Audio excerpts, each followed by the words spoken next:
everybody. Katie Taylor here from Child Life on Call. I am the Child Life Specialist and host behind the podcast and also Instagram account Child Life on Call. We also offer virtual services and just are a community-based child life program. I was recently in a Facebook group for NICU parents, and I had a parent reach out and ask a question about how do I get my toddler ready for my infant to come home from the NICU?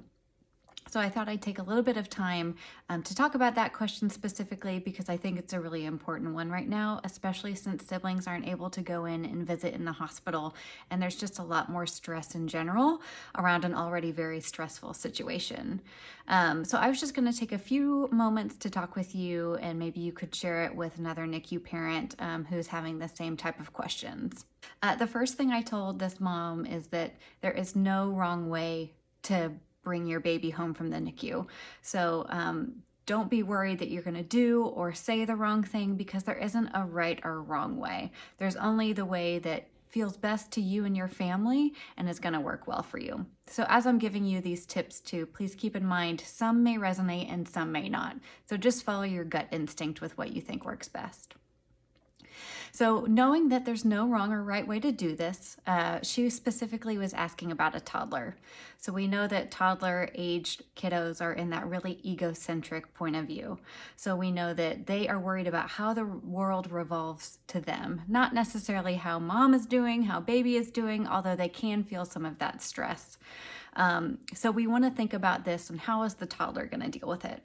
So what the toddler knows now is that mommy was pregnant and she had a baby, but the toddler hasn't seen the baby. Maybe has seen some pictures, maybe has done some FaceTime video.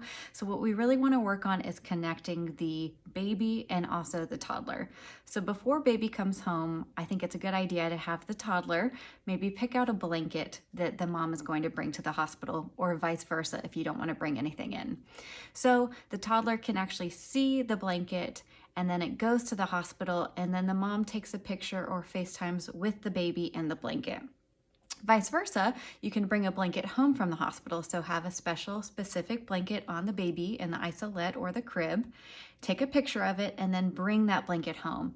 Show the toddler the picture of the blanket with the baby, and then let the toddler physically hold it. Another idea kind of around that same token is have the toddler actually draw something or choose a book to bring to the hospital for the mom or the dad. So then that way, if they choose Goodnight Moon, for example, the toddler sees themselves handing the book to mom or dad leaves, and then takes a picture of the book or FaceTimes with the book with the baby. It's just going to start to kind of connect the dots for that toddler.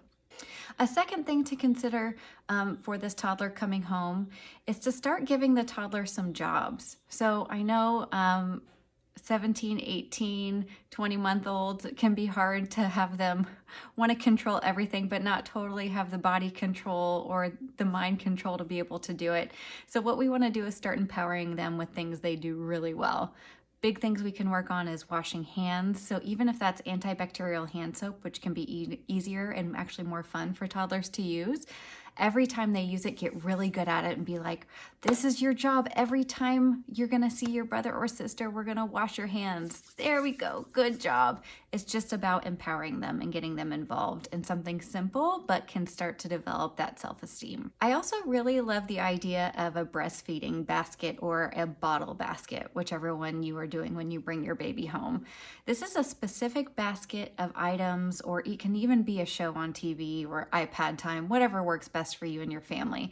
But this particular basket or TV show or iPad game only happens when you're bottle feeding or breastfeeding the baby when they get home. So that means that during bottle time, guess what? That fun basket of toys gets to get out. It doesn't have to be anything new, but it can be something that the child is excited about. So a special coloring book and crayons, magnetic blocks that they love to play with. And then when bottle time is over, we say goodbye to the book or to the blocks or the books or whatever you've chosen to do, and that basket goes back in a special place. 3 hours later, when it's time to feed again, yes, it's time for the special basket. The basket comes back out and the toddler can re-engage in it. This is going to work if you design it in a way that makes it work. So you get as excited, you prepare them that this is only going to stay out while the bottle is here. And then when bottle time is over, it's time to put the basket away. You know, it doesn't have to be exact as soon as breastfeeding or bottle time is over that it needs to go away, but start preparing. You know what? It looks like your brother or your sister is almost done eating.